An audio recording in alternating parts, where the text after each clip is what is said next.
Oi pessoal, vou responder algumas dúvidas aqui que chegaram nesses stories que eu coloquei as perguntas sobre mamoplastia, sobre cirurgia mamária.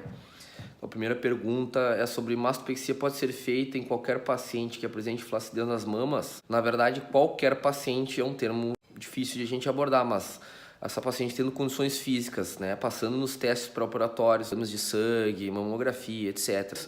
Teoricamente, sim, essa paciente não tendo contraindicação, ela é uma paciente apta a fazer a mamoplastia ou fazer, no caso, se tem flacidez, a mastopexia, que seria a cirurgia para melhorar o contorno da mama, ajustando a pele. A segunda pergunta aqui é em relação à cirurgia de redução dos seios sem o uso de prótese. Nós conseguimos um efeito parecido? Bom, em alguns casos sim, nós conseguimos utilizar a glândula mamária para confeccionar como se fosse uma prótese natural, né, suspendendo a mama e confeccionando uma pirâmide mamária com contorno bonito. Em alguns casos sim, isso é possível, mas isso depende de uma avaliação pré-operatória e de uma conversa com o paciente. Terceira pergunta, tenho as mamas flácidas e com muita estria, posso colocar silicone? Lembrando que meus seios são pequenos. Bom, para pacientes com mamas pequenas e flacidez, a gente tem que avaliar até que ponto essa flacidez vai gerar queda da mama se a gente colocar a prótese. Lembrando que a prótese tem até 30% mais peso do que a glândula mamária. Então a gente tem que avaliar com bastante cuidado essa paciente, para que a gente não gere uma queda precoce das mamas no caso de colocar a prótese sem tirada de pele, então que é a cirurgia de mastopexia. Então é necessário uma avaliação pré-operatória para a gente decidir se vai ser de fato uma suspensão mamária ou simplesmente uma cirurgia de mamoplastia de aumento. Mais uma pergunta aqui fala sobre, eu já tenho próteses, mas tenho muitas dúvidas, quero trocar a minha prótese. Bom, em relação à troca da prótese, hoje a validade das próteses acima de 2005, grosseiramente falando, elas não têm mais necessidade de troca a cada 10 anos. Então essas pacientes vão ter que ter um segmento anual com o seu cirurgião para, em alguma necessidade, a gente indicar a troca. Quais são essas necessidades? A queda da mama, o desconforto da paciente com o tamanho, querendo aumentar ou diminuir, né? Ou alguma complicação, como a contratura capsular. É uma das indicações, não são todas as pacientes que têm contratura que necessitam a troca e essa paciente deve ser cuidadosamente avaliada no consultório.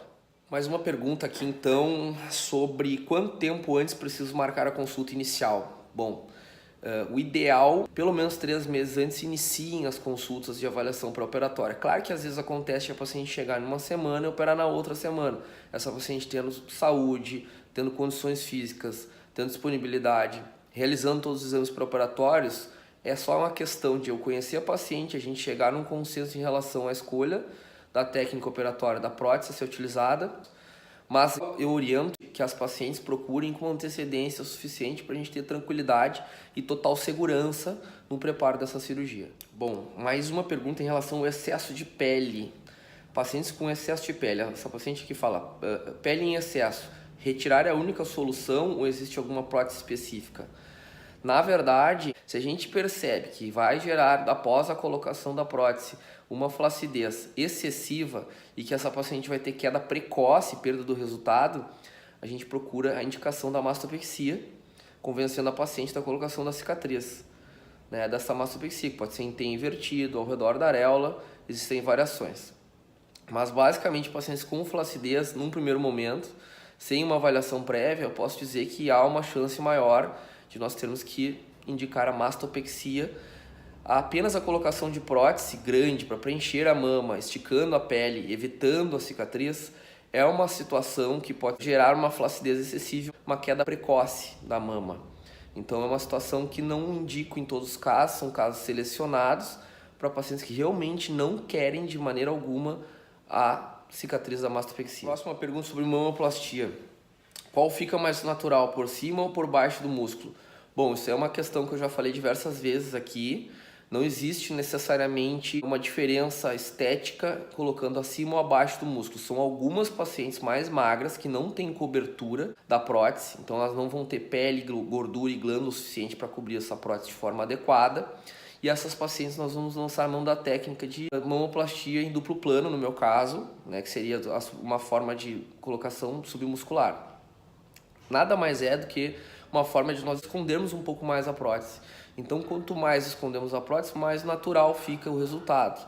Se a paciente deseja um resultado mais marcado, teoricamente, nós indicamos cirurgias subglandulares, ou seja, acima do músculo. Mas se eu estou generalizando, esse paciente deve ser avaliado caso a caso, né? Então não há como generalizar, tem fatores extras, né? Que não somente o plano de colocação da prótese, se abaixo ou acima do músculo, mas também a qualidade da pele, a quantidade de glândula, o formato do tórax, etc. Tá certo? Então essa paciente deve ser avaliada com calma e tranquilidade no consultório para a gente definir qual o plano de prótese. A próxima pergunta: qual o tempo de recuperação sem atividades físicas?